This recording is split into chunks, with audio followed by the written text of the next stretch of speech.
Hi everyone, this is Annindita Palaus, and today's video is about authenticity.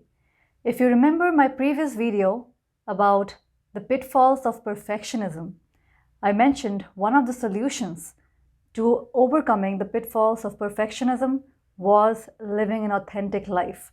If you haven't seen that video already, I highly recommend watching that video right here. The link is also in the description below. In this video, we are going to take a closer look at the idea of authenticity. If you have been on your spiritual journey for some time, then you probably have already heard a lot of teachers talk about the importance of living an authentic life, being true to yourself. You've probably read a lot of books talking about authenticity. So why is authenticity so important? And the reason is because an inauthentic life has often been seen to be at the root cause of depression, shame, guilt, fear, resentments, frustrations, stress, you name it. And that is why it is so important to learn how to find our true voice, how to find our inner voice. And another factor being that in our modern society, in our civilized society, we have often been trained into our adaptive self instead of our authentic self. And what I mean by the adaptive self is this: it is basically a sort of defense mechanism that we build in order to survive in the society. Because from a very young age, we are trained or we are told by our parents how to behave, how not to behave, what is acceptable, what is not acceptable. And it varies from family to family, from culture to culture, from religion to religion, maybe from country to country. It really varies a lot. But from a very young age, we learn as a kid that it is not okay to speak our minds. If we speak our minds, then people might not like us. They might not want to hang around with us. We might not be loved. And the fear of not being loved is actually a threat to our survival, because as a kid, you need your parents to love you so they take care of you. Especially as a kid, you want people to love you because in the absence of love, you will not have anybody to take care of you. And that goes on even in your adult life. We start associating being loved with our sense of safety and security and survival in this world. We feel that not being loved is equal to death.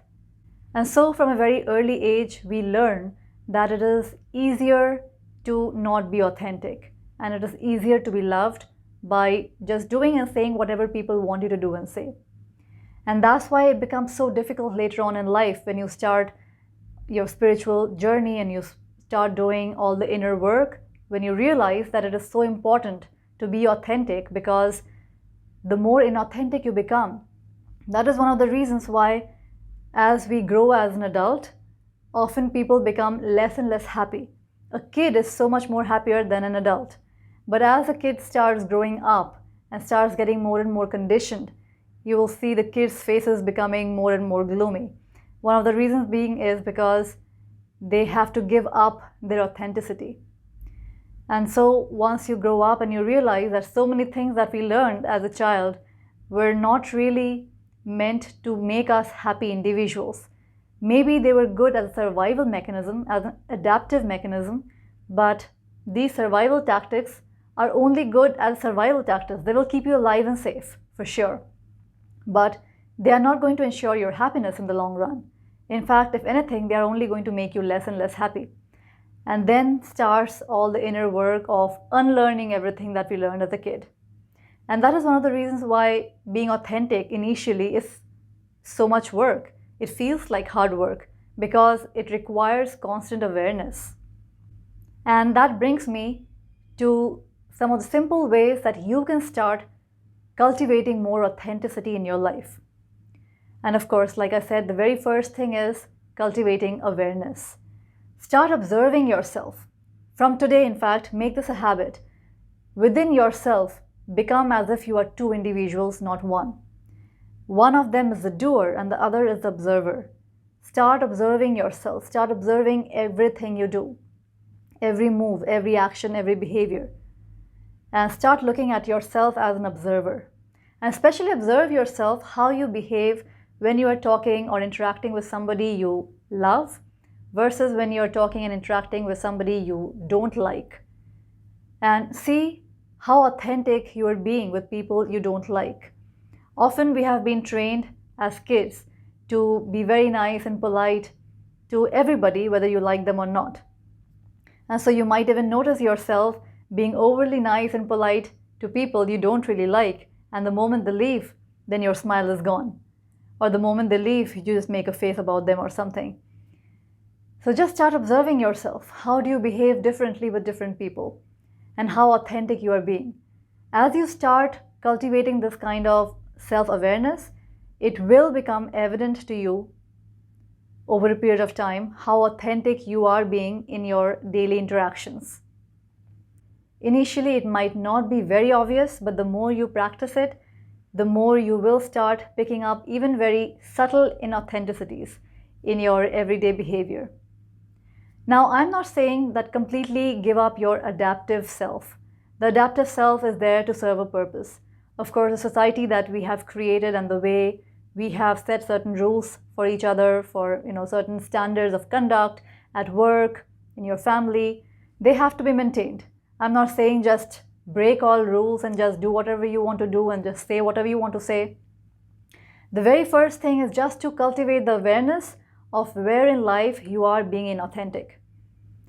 In fact, if you just do that, 90% of the work is done. Because once you have the awareness, with your awareness, you can then make a choice. You can make a conscious choice of whether to be authentic, to what extent you want to be authentic, depending on the situation. Whatever the situation requires, you could be that person. But when you are doing it without the awareness, then you just get lost in that inauthenticity. With awareness, you can pick up any mask you want. Like, I try to look at inauthenticity like a mask that we wear. If you're doing it consciously, you can pick up any mask anytime you need. Let's say at your work, you need to put on a certain kind of mask. You put on that mask, you are doing it consciously. You are at least being honest to yourself. To the world, you might not be able to be honest all the time. That's all right, depending on your work. Maybe you are a politician, whatever. So that's fine. But at least to this one person, at least to yourself, you could be honest fully. At least to yourself, you deserve that. At least to yourself, you need to be authentic. Even if you're not able to be authentic to others 100% of the time, that's all right. But awareness, being aware of what you are doing and why you are doing it, consciously putting up that mask, that yes, I'm doing it for my work, it's needed, whatever it is. So consciously you put on that mask, you do whatever is needed, and then consciously you can put off that mask whenever that work is done. You don't need to be inauthentic all the time. But this kind of freedom or this choice is available to you only when you are cultivating the awareness, the necessary awareness to know what is needed when. So with awareness, you can choose to be inauthentic if you want. It's your life, your rules. Do whatever you want. It's not about right and wrong, good or bad. It's about doing things with full awareness.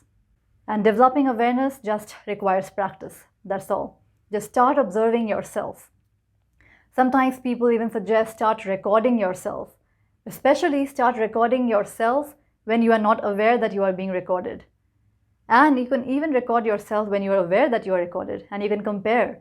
You will see that when you are aware that you are being recorded, you will automatically start behaving differently. You will walk differently, talk differently, just smile differently. Maybe even your voice might change.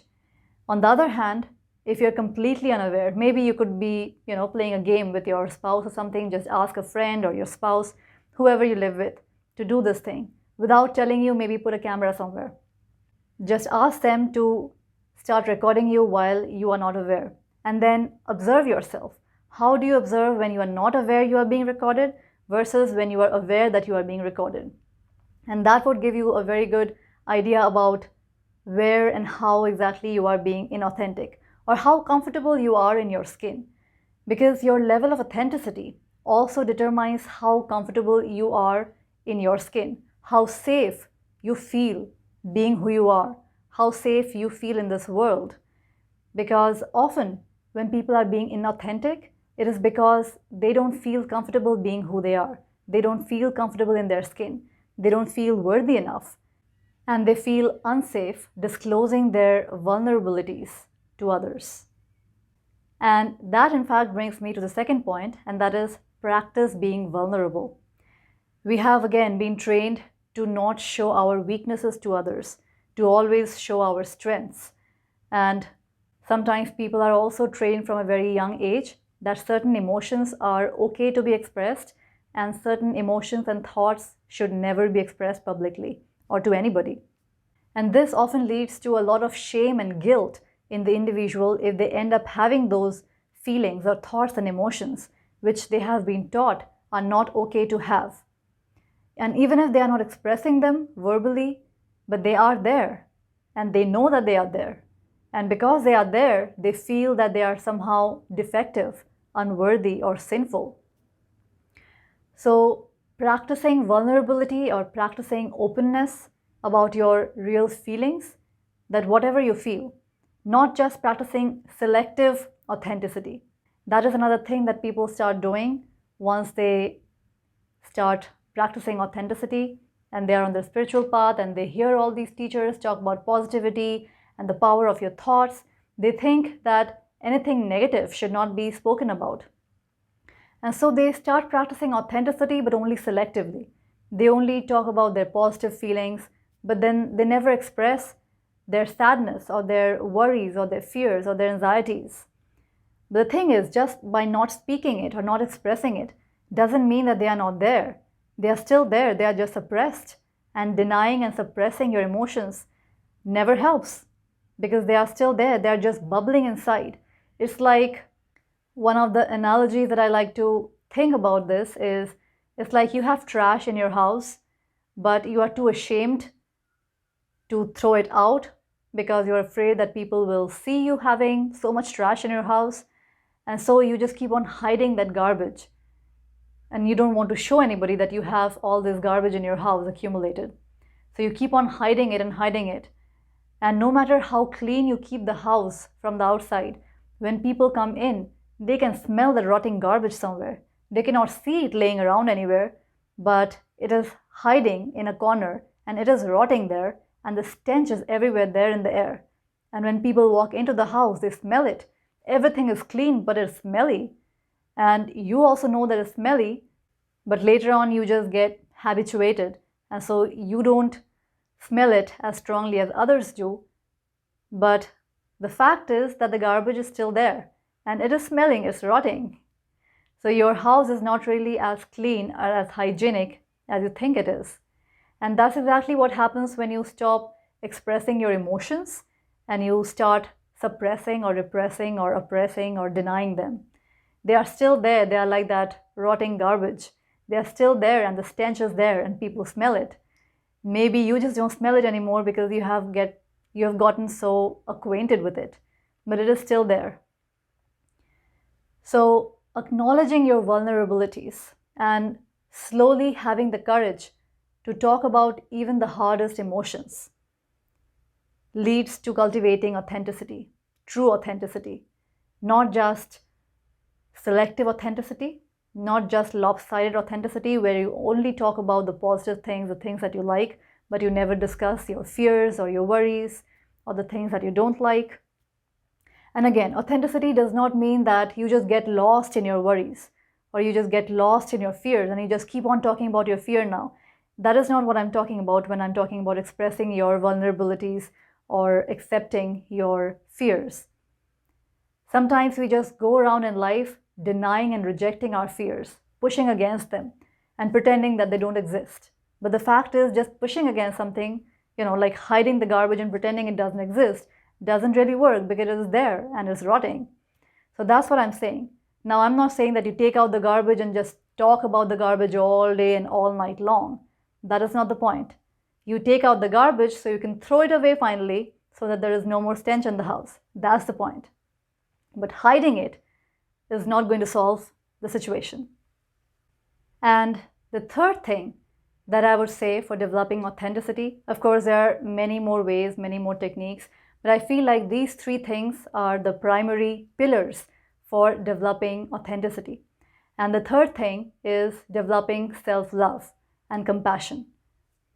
And of course, you know the next thing that I'm going to say. If you have been following me for some time, you know that I believe that the best way for developing self-love and compassion is through meditation. Because meditation is a technique that will not just help you to quieten the mind, but it also helps in opening up the heart chakra, in softening the heart. That's why meditation is such a powerful tool for enhancing self-love and compassion, but also enhancing love and compassion for others. As you start being more and more authentic, as you start living a more authentic life, it will require courage. It is going to require courage to not constantly seek others' approval, because it is so easy to live an inauthentic life. On the outside, it is very easy to live inauthentically and get people's approval. But the cost that we pay internally is in terms of depression, resentments, anger, bitterness, frustration. And if you ask me, it is a cost not worth paying. Living authentically initially might seem like a daunting task. It might seem like it would need a lot of courage. But the more you practice it, the more you will see that others are as vulnerable as you are. Others have exactly the same fears that you have. Others have the same worries, the same anxieties that you have, the same problems that you have. And it will become easier and easier. And you will find maybe there were a certain group of people that you were attracting previously from that place of inauthenticity. And maybe some of those people might not be in your life anymore because they realize that you're not the person they were thinking you are, which is totally fine.